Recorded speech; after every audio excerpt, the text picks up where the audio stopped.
Hi everyone, my name's MJ. I'm a trans man. I started my medical transition about 10 years ago, but about 3 years into my transition, I had to stop testosterone. My liver started to fail, and they made the connection that likely it was being impacted by the testosterone, so it was safest to just quit. During this time, I made the decision to detransition. I only lasted a month and a half, but my thinking was like testosterone didn't do a whole lot for me physically, but it did enough whereas like I was passing at the time. So I was terrified that I was gonna have to look in the mirror every single day, like watch my changes like quickly revert. My thinking was that if I presented feminine, it was kind of like ripping a band-aid off. I wasn't gonna have to look in the mirror every day and just think like, what's gonna revert next? Not only that, but people in society would leave me alone. I live in a rural area. I'm from New Hampshire. I love it here, but not everybody is the most accepting where I live. Now they're much better. But anyways, I wanted to talk about what it was like going from this to this in literally less than a week, and then going into society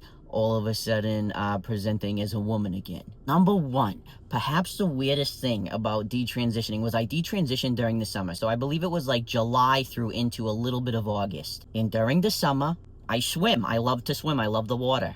And it was so bizarre because I had just lived life being able to like go shirtless after top surgery and everything. And I had the same chest, you know, when I detransitioned, obviously. But because, you know, now I had long hair and makeup and everything, I had to wear like bikini tops. And I get it. It's like socially acceptable to do so, you know. Like I said, I get it. But also, what?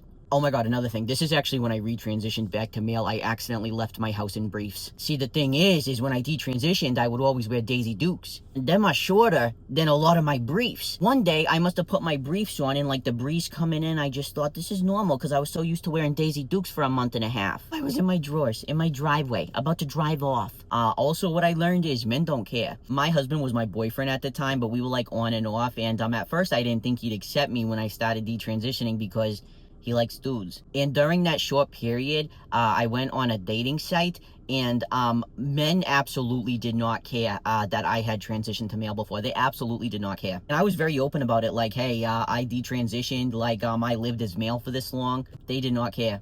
The only ones that did care wanted to know where I got the testosterone from. Another thing on the topic of drawers, I'm going backtracking. Wow, it was hard to get used to women's underwears again. And I know what you're thinking, like there's so many options to choose from, like you shouldn't shame all women's underwear. And I'm not entirely shaming it, because they got some cool designs, you know what I mean? In men's underwears, you got 3 options. Solid colors, stripes, and Spider-Man. With women's drawers, you can choose from a shit ton, you know what I mean? But they're all, in my opinion, so uncomfortable. After wearing briefs for so long and trying to squeeze my fucking moose knuckle into like any variety of women's drawers, oh,